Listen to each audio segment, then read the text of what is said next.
नमस्ते, मैं डॉक्टर अभिनीत कुमार आज पुनः उपस्थित हूं आप लोगों के समक्ष एक नूतन विषय के साथ। और आज का विषय है, जानिए आपकी हथेली में मौजूद जीवन रेखा यानी लाइफ लाइन क्या कहती है। पार्ट 2 लेकर प्रायः हम सबों को जब यह जीवन रहेगा तब हम सबों को जीवन में आगे बढ़ने का मौका मिलता है। यानी जीवन पर यदि कोई संकट हो तो हम सबों को कुछ भी दिखाई नहीं पड़ता है। आज हम लोग देखते हैं कि इस संकट की सूचना हम लोगों को कैसे मिलती है और इससे बचने के लिए हम लोग पूर्व में ही देखकर अपनी रेखा को सतर्क हो सकते हैं और भावी संकट से अपने आप को बचा सकते हैं। जैसा कि इस चित्र में आप देख सकते हैं, यदि किसी जातक की हथेली में जो जीवन रेखा है, जीवन रेखा स्पष्ट रूप से बनी हो और मणिबंध तक जीवन रेखा आ गई हो और वहां से पुनः मणिबंध के क्षेत्र से ही जहां आकर जीवन रेखा मिलती है, उस स्थान से एक अन्य रेखा निकलती हो और वह रेखा जाकर यदि चंद्रमा की ओर मिलती हो तो ऐसे जातक प्रायः अपने जीवन में रोगग्रस्त देखे जाते हैं। इन्हें खास करके नस यानी नर्व संबंधी बीमारियां लगी रहती है। इन्हें रोग से तो परेशानी होती ही है, पुनः देखा जाता है कि यदि किसी भी जातक की हथेली में यदि चंद्र क्षेत्र से भी, जैसा कि इस चित्र में आप देख सकते हैं, चंद्र क्षेत्र से भी कोई रेखा आकर जीवन रेखा को काटती हुई आगे बढ़ जाती है, तो भी जातक अपने जीवन में रोगग्रस्त होते हैं और इन्हें विभिन्न प्रकार से अपने जीवन काल में सतर्क रहने की आवश्यकता है, क्योंकि यदि ये सतर्क नहीं रहते हैं तो इन्हें बहुत सारी परेशानियां आती है। अतः इन्हें नियमित अपनी दिनचर्या में भ्रमण करना, योगासन, प्राणायाम आदि करने को एक दिनचर्या बनानी चाहिए और अपने भोजन को नियंत्रित करके ससमय लेने का प्रयास करना चाहिए। ऐसा करके और जिस देवी देवता पर इनको आस्था हो उनको मन से प्रणाम करना चाहिए और अपने आप को बचाने की उनसे प्रार्थना करनी चाहिए। पुनः देख सकते हैं इस चित्र में, यदि किसी जातक की हथेली में जीवन रेखा का उद्गम बृहस्पति के क्षेत्र से होती हो, यानी जीवन रेखा स्पष्ट हो, गहरी हो, सुंदर दिखे और निर्दोष हो, किंतु बृहस्पति के क्षेत्र से होकर आकर मणिबंध की ओर आ गई हो, दोष रहित होकर, तो ऐसे जातक विद्या के क्षेत्र में या अपने कार्य क्षेत्र में खूब सफल देखे जाते हैं और ऐसे जातकों में प्रायः अहम भाव विकसित होता है, जिसके कारण इनके सारे गुण होने के बावजूद भी समाज में इनकी विद्वता की बदौलत जो मान सम्मान इन्हें प्राप्त होना चाहिए, उतना मान सम्मान जिसके हकदार हैं उनमें भी ये कमी पाते हैं। अतः यदि इस तरह की रेखा हाथ में यानी हथेली पे बनी हो तो देखकर अपने व्यवहार में परिवर्तन लाने का हमें प्रयत्न करना चाहिए और अपने अहम भाव से ऊपर उठकर दूसरे का भी सम्मान करना चाहिए। ऐसा करने से यश प्रतिष्ठा और बढ़ती है। पुनः आप इस चित्र में देख सकते हैं, यदि जीवन रेखा स्पष्ट बनी हो और जीवन रेखा से होकर छोटी छोटी रेखाएं आगे ऊपर की ओर बढ़ती हो,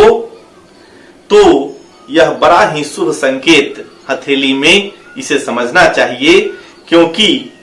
जिस आयु वर्ग में जीवन रेखा से वे छोटी छोटी रेखा ऊपर की ओर निकलती है, उस आयु वर्ग में जातक को अपने जीवन में संघर्षों से मुक्ति मिलती है और जातक अपने जीवन में सफलता प्राप्त करते हैं। वह किसी विशेष सफलता की सूचना भी जातक को वे रेखाएं देती है कि इस आयु वर्ग में आप सफल होंगे, आपको व्यवसाय में, पढ़ाई में या नौकरी में तरक्की होगी। यानी यह हर दृष्टिकोण से जातक की हथेली में शुभ सूचक है और जातक के विकास का सूचक है। किंतु पुनः इस चित्र में आप देख सकते हैं, यदि यही छोटी छोटी रेखाएं ऊपर की ओर न जाकर, ऊपर जाने का अर्थ है व्यक्ति के उन्नति को दर्शाता है, किंतु वही रेखा यदि किसी व्यक्ति के जीवन रेखा से जुड़कर नीचे की ओर दिखलाई पड़े, तो उन आयु वर्ग में, जिन आयु वर्ग में ये दिखलाई देती है रेखाएं छोटी छोटी, उन आयु वर्ग में जातक को अवनति होती है, यानी पतन की ओर जातक जाते हैं। किसी न किसी कारण से नौकरी में भी खिन्नता होती है, या व्यवसाय में भी ह्रास होता है, या अपने कोई भी कार्य क्षेत्र में है, उस कार्य क्षेत्र में मुश्किल का दौर होता है। अतः जातक को यदि हाथ हथेली में इस तरह की रेखा मिलती हो और वह काफी संघर्षशील हो, तो उसे अपने जीवन में जो लिखित है उसको बदलने के लिए अपने इष्ट को भजना चाहिए और उद्यमी बनना चाहिए। परिश्रमशील होकर अपने परमपिता परमेश्वर से प्रार्थना करनी चाहिए कि मुझे इस जो गड़बड़ ग्रह है या जो रेखाओं का जो गड़बड़ी है रेखाओं में, उससे मुझे हे प्रभु निकालिए। तो विघ्न विनाशक मंगल मूर्ति गणपति जी की आराधना से इससे मुक्ति भी मिल सकती है। पुनः आप देख सकते हैं, यदि किसी जातक की हथेली में जीवन रेखा स्पष्ट हो, किंतु जीवन रेखा के ऊपर क्रॉस का निशान हो, या जीवन रेखा को काटती हुई रेखा जीवन रेखा को पार कर जाती हो, छोटी छोटी रेखाएं, तो यह भी जातक के लिए शुभ सूचक नहीं है। यदि क्रॉस हो या द्वीप हो बना हुआ, या इस तरह से रेखाएं काटती हुई जीवन रेखा को आगे निकलती हो और उसके सपोर्ट में कोई दूसरी रेखा ना हो, तो जातक को सतर्क रहना चाहिए। जिस आयु वर्ग में वह द्वीप बनता हो या क्रॉस का निशान बनता हो या रेखाएं अलग से आकर जीवन रेखा को काटती हो, तो उस आयु वर्ग में जातक को स्वास्थ्य पर या जीवन पर खतरा की वह सूचना है। अतः उस आयु वर्ग में जातक को खूब संभल कर रहना चाहिए और अपने इष्ट की आराधना करनी चाहिए मुक्ति हेतु, कि हमको इससे, इस ग्रह से जीवन पर जो खतरा है उससे बचाने की कृपा करें और संभल कर रहने का प्रयत्न करना चाहिए। पुनः आप देख सकते हैं, यदि किसी जातक की हथेली में जो आंतरिक मंगल है, जिसे हम निम्न मंगल भी कहते हैं, इस चित्र में देख सकते हैं, निम्न मंगल की ओर से रेखाएं आकर जीवन रेखा को काटकर आर पार हो जाए, यानी बाहर निकल जाए, तो यह भी जातक